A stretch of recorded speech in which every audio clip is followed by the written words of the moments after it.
Hey friend, I'm Cameron Lindo, and welcome yet again to the Living Worthy podcast. Yep, that's right, we're back. It's been a long time coming, and this episode is a bit of just a catch up on where I've been, where I'm now, and why this matters.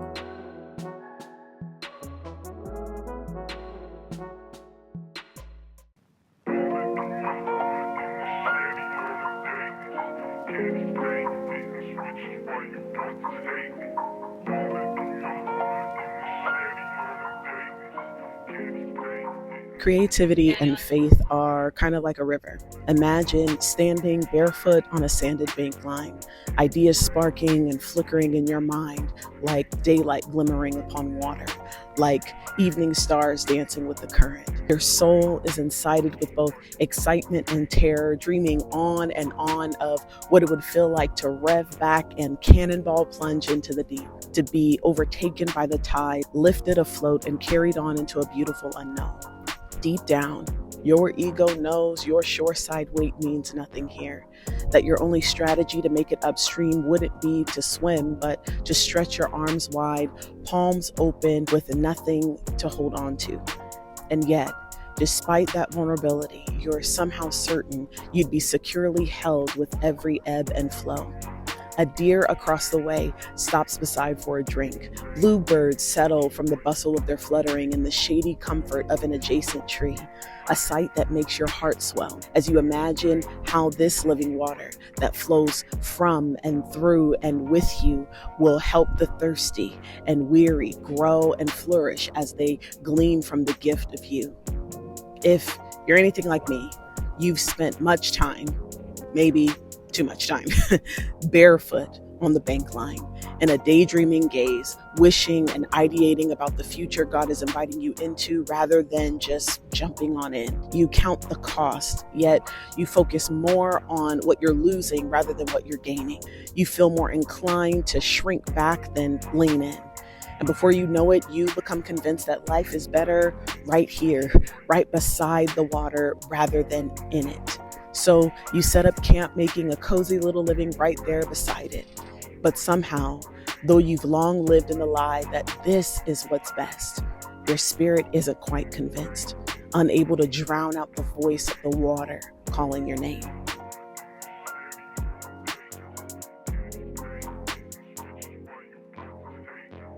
Seven years ago, I felt God's invitation to immerse myself into the then new world of podcasting. I took a whole lot of time debating with him about if I was the girl for the job, refusing to even take my shoes off until I finally grew into that assurance that he'd catch me if I jumped in. So I did, with nothing but audacity and divine permission to prop up a mic and hit record and spill about the beauty of knowing God and the tensions that tend to get in the way of that love. The adrenaline of inspiration that I started with slowly waned with every episode until I finally called it quits, abandoning the river to return to my little tent of obscurity and comfort. Why? Because I was terrified of walking in the fullness of freedom that I desperately craved, that Christ had promised to me. When my husband took notice of me drifting back to the shore, he asked why. Why was I slowing, stopping? Why was I resisting the pull of the current rather than resting in the flow?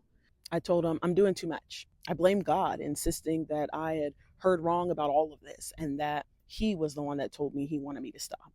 Now, what I didn't realize then that I see way more clearly now is that my sense of spiritual schizophrenia wasn't the result of God abruptly changing his mind to deter me from the very things I was initially convinced that he encouraged me to do in the first place.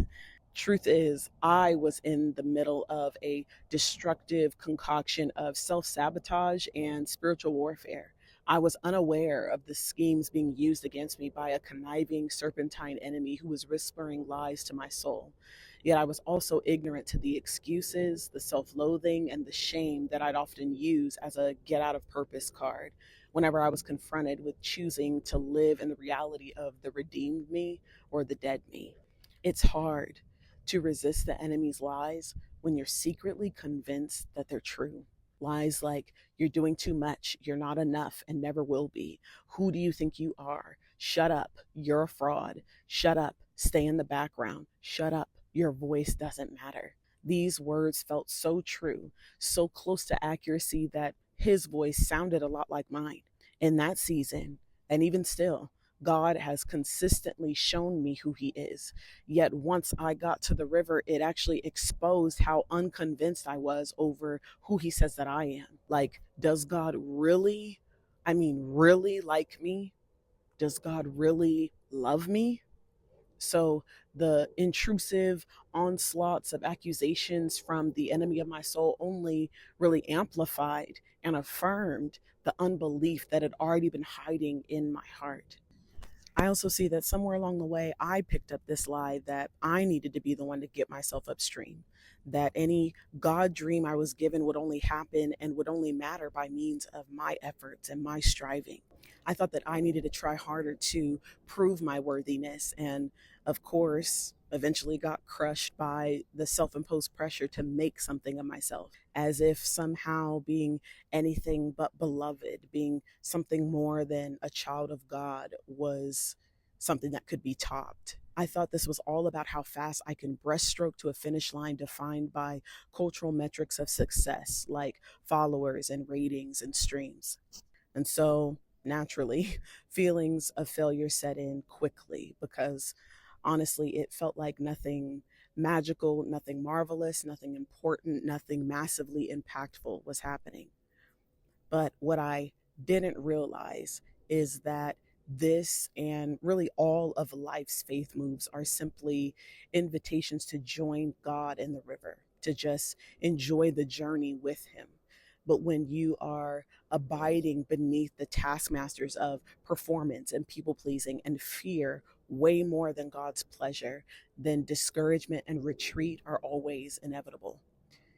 And so it's been 7 years since I last felt the cool of the water, 7 years since I last treaded this deep. Most times when you've been out of your creative flow for a long while, it feels even harder to get back into it. But thanks be to God that His grace hasn't yet run out and that His river is everlasting, consistently offering the invitation to jump on in, even when we get it wrong. Back then, I called it quits, but now I see that perhaps God allowed that to be a little bit of a pause. Because in all of this time, there's been so many lessons learned, so much wisdom unveiled, so much maturity cultivated. There's been a whole lot of life lived and lots of babies had. Now, a grand total of five to be exact. And lots of mistakes made, and even more of God's grace poured out upon it all.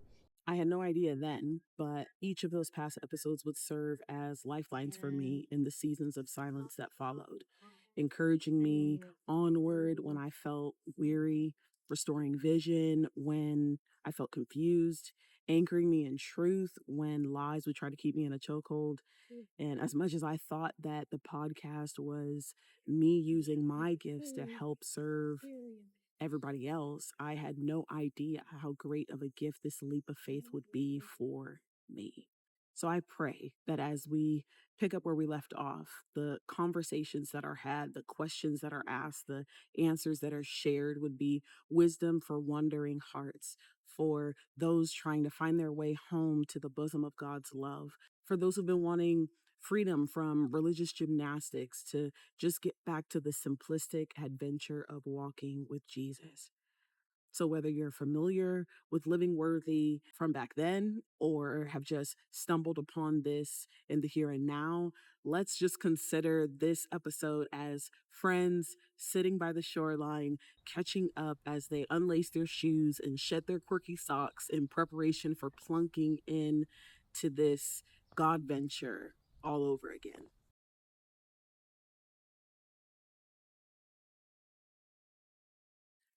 Sometimes faith looks like surrendering to being carried by the water. Other times it looks like walking on it. Shortly after laying down the podcast, my husband and I were contemplating what the direction of our family was going to be. The lease for our quaint little 2-bedroom apartment was nearing its end, and we just longed for a place to like finally settle down, a place to nestle into for a long while rather than living like modern day vagabonds, having to relocate from yet another rent increase. It was August 2019 on a typical sunny Southern California Sunday. And we packed up our little ones at that time, our 3-year old and our almost 1-year old, and we rushed to get out the door to visit a friend's church. While cruising on the freeway, we decided to catch up on the Crazy Faith sermon series that we had been listening to at that time from Pastor Mike Todd at Transformation Church.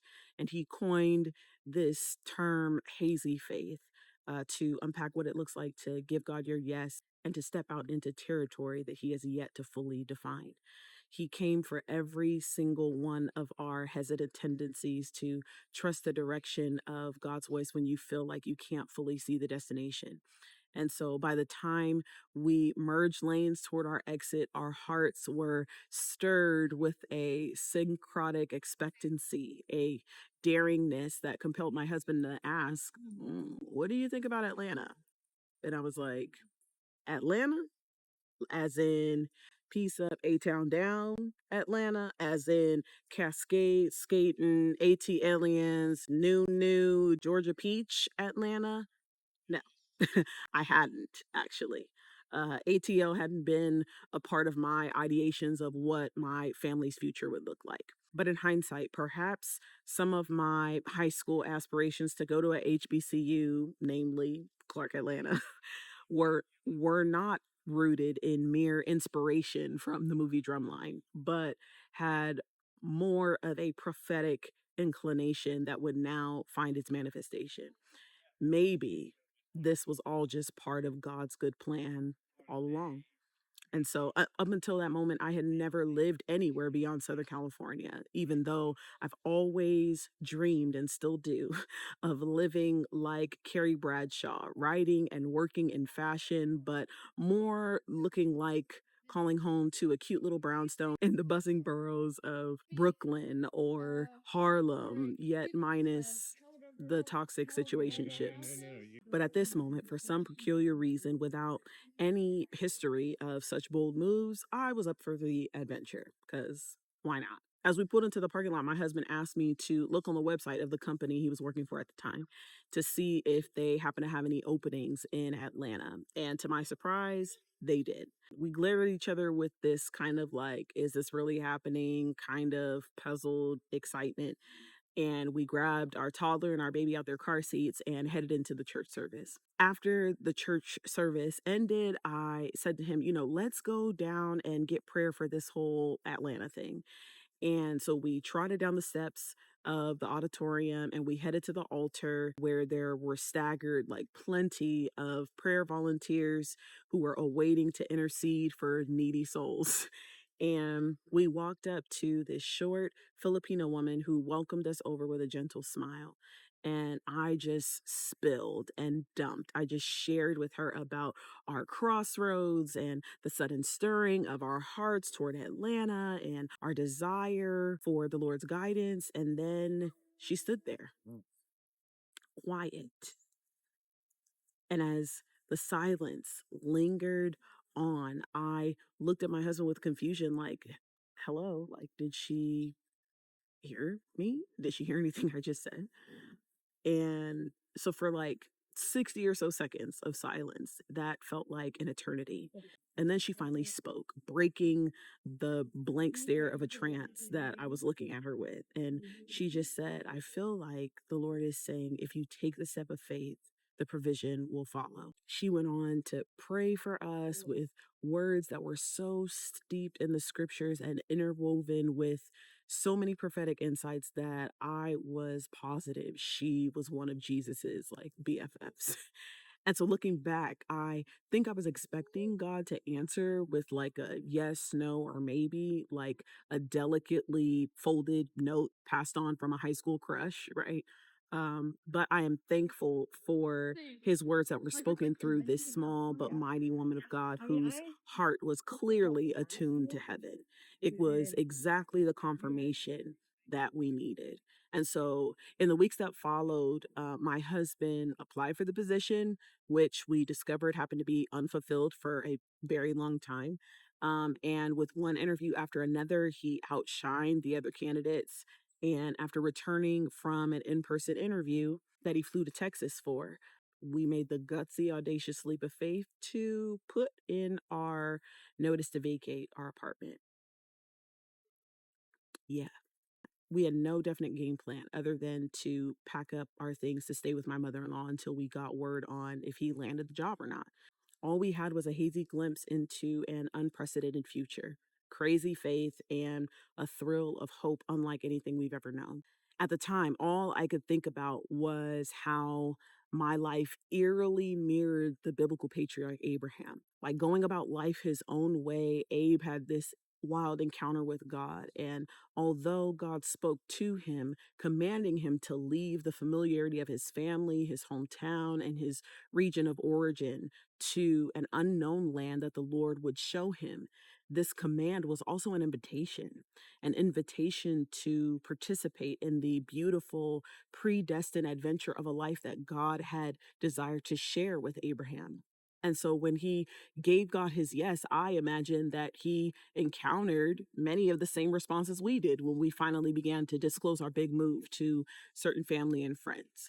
Maybe some applauded his boldness while others jeered at him with skepticism. Maybe he too found himself having to defend his decision to counter the fearful projections of those around him who had lived much of their life avoiding risk and playing it safe. Maybe he too felt in over his head from having to answer questions that he didn't know the answers to, like where they would live or how they would possibly get on without having any family or friends there. Maybe he didn't realize how much his surroundings shaped his identity and his underlying beliefs about his life's potential.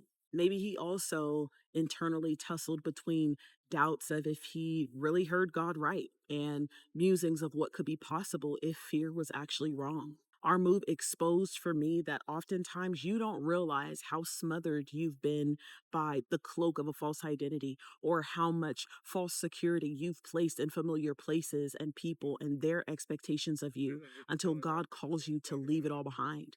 I've realized God's method of deliverance often looks like the process of repotting a plant, right? Like uprooting and plucking you out of the comforts you've nestled into, placing you into a new, unfamiliar habitat, then nurturing you by teaching you what it means to fully depend on Him so you can then bloom in deep connection with Him, and then helping you to flourish as the authentic you He had in mind since way before the world began. So we uprooted, packed up our little 2 bedroom apartment, stayed with my mother in law with no definite answer yet as to whether my husband had gotten the job. And a few months later, we got word that he did get it. And they blessed us with a moving bonus to be able to relocate. And not long after that, I discovered I was pregnant with baby number 3. And so we soaked up the holidays with our family and our friends and our loved ones before hopping on a plane to the Peach State at the top of 2020.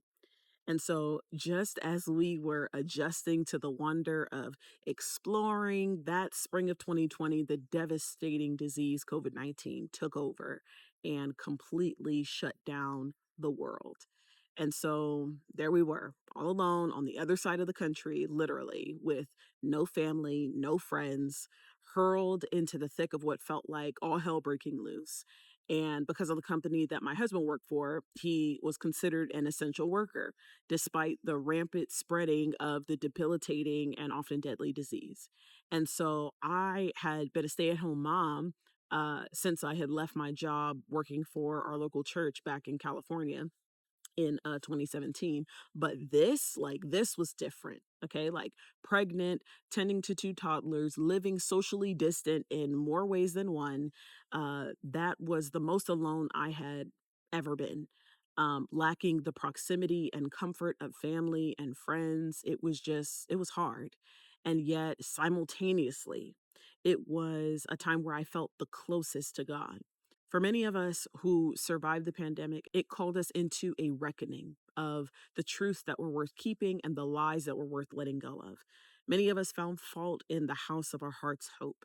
And 2020 was like a drawn out demo day, a messy process of deconstruction as the things we put stock in for our security had come tumbling down. Though many discovered how faulty their foundation was and abandoned their faith altogether, I found my footing in mine. God hadn't left me. He met me in new ways that only naked honesty and grief could really bring. The aches over my little life's challenges at times felt too much to bear. And atop of it all, I couldn't tune out the pain riddled cries of humanity that echoed throughout the news and social media as death tolls rose from the pandemic and from the other great pestilence that has been permeating our nation, racist injustice. For me, the world on both a micro and a macro level felt so foreign, so fragile and chaotic. But God felt all the more sure and strong, like an anchor of peace. Loneliness and grief can linger, but they won't last when you find yourself actually enjoying the presence of God. And so, as I kept leaning into spending time with Him and letting Him in on the highs and the lows, He met me. He was forming me and began the process of healing me from wounds I could no longer hide or run from, and now had the courage to finally confront. He cracked my hardened heart of its apathy in many areas and filled it with compassion for my neighbors and my enemies. I felt like for many of us, 2020 exposed the measure of our heart's willingness to have faith in God despite what things look like or how we felt. Month after month, as things got darker, my husband was wrestling with if moving to Atlanta was the wisest decision. Things were just getting weird, difficult, and unstable in society and at work for him. And so I remember him repeatedly voicing that he didn't want anything to happen that would cause us to be stuck out here and for us to be struggling without support. We had many, many conversations on if we should just go back to California. And initially I disagreed because I didn't feel we even had scratched the surface of discovering why God had led us to Atlanta in the first place.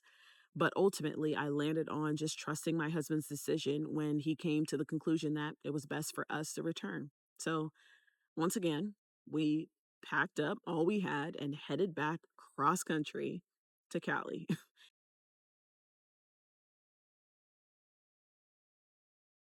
And when I tell you it was rough, it was rough. Okay. Like during that year and some change that we were there were these glimmers of new opportunities, but many more things were beginning to crumble. There was so much tension in our marriage. I think because I didn't realize that I was dealing with postpartum depression and my husband was experiencing just unbearable attacks at work. It was like there was this war out there and in here, right, on the home front.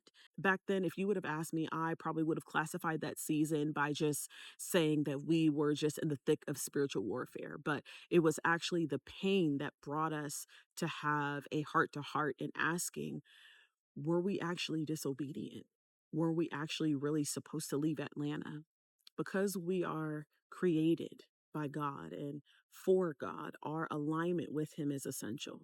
But being out of alignment with God's desires and out of agreement with His voice taught me that there's a level of peace, provision, and protection that we ignorantly forfeit when we choose our way over His. And when we fail to heed His voice or the voices of the messengers that He sends our way, God has no problem with allowing pain to be our teacher. And so, in that season, while there were some things that were working well, there were many others that were disjointed and out of place. And so, it was this pain that actually caused us to get brutally honest about what prompted us to leave Atlanta. And so we had to admit that we had a whole lot of fear that we had dolled up as wisdom to justify leaving.